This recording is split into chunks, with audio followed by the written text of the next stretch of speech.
Et j'appelle également celles et ceux qui vont nous amener leur témoignage. Jean-Michel Guérineau, conseiller municipal de Bourges. Ronan Lebert, syndicaliste cheminot.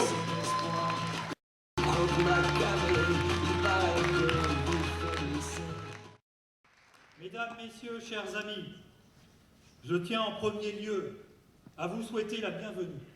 La bienvenue à Bourges, dans notre belle ville de Bourges, capitale du Berry, il ne faut jamais l'oublier, et dont il faut se souvenir aussi qu'elle fut capitale de la France.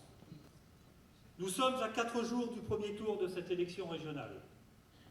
Je voudrais donc ce soir lancer un appel au vote.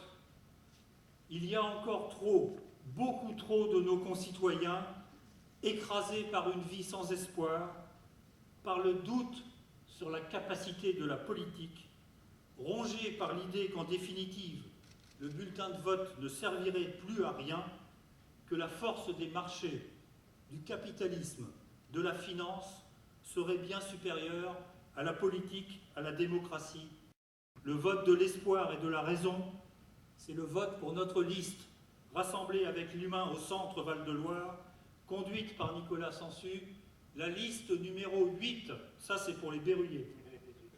Merci.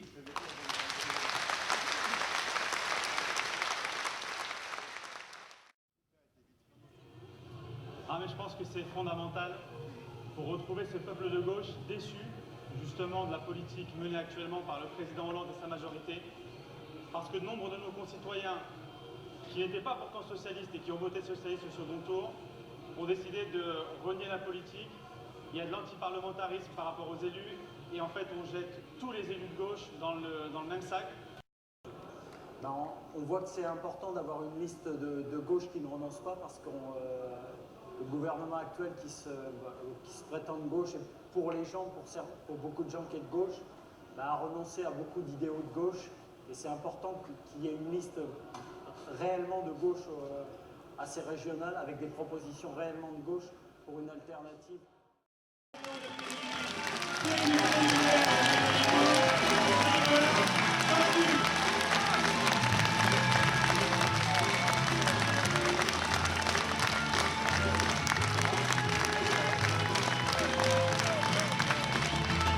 Je suis pendu à vos lèvres, espérant le monde, espérant la nuit qui s'en va. Nous sommes le meeting, la liste qui aura rassemblé le plus gros meeting sans faire appel à un chef de file national. Voilà la réalité du Front de gauche mouvement républicain citoyen. Notre jeunesse, notre art de vivre, comme a dit Jean-Michel.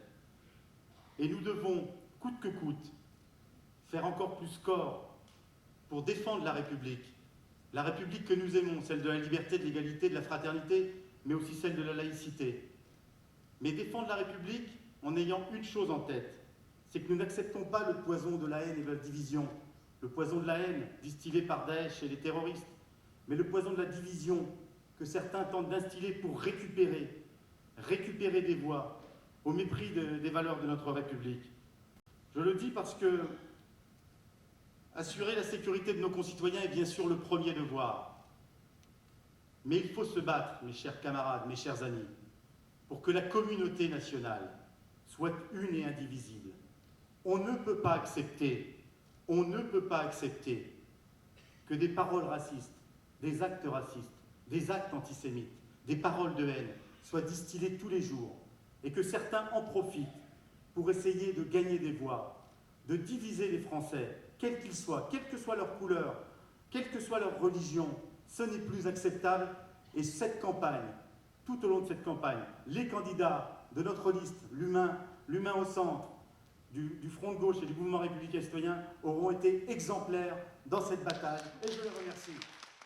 Tout cela montre qu'en 30 ans, 200 milliards, c'est pas une paille, 200 milliards sont passés de ce que les travailleurs, les retraités pouvaient escompter pour vivre vers le capital, vers celles et ceux qui nuisent à la production réelle.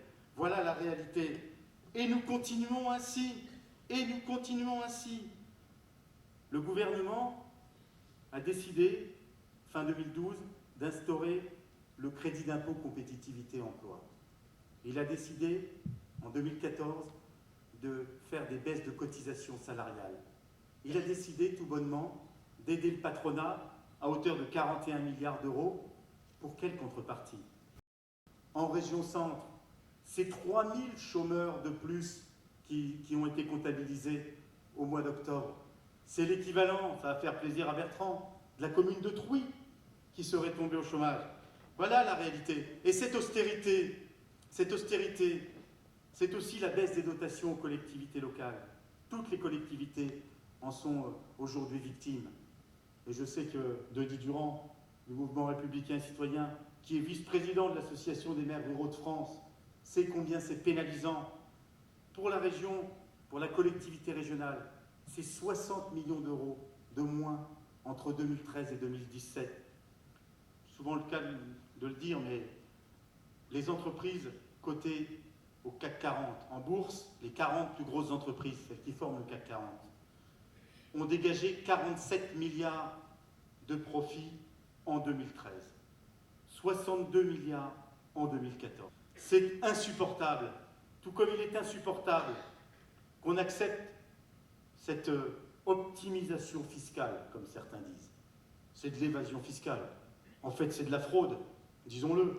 C'est-à-dire que ce sont des entreprises qui, selon quelques lois, font en sorte qu'elles s'en mettent plein les fouilles.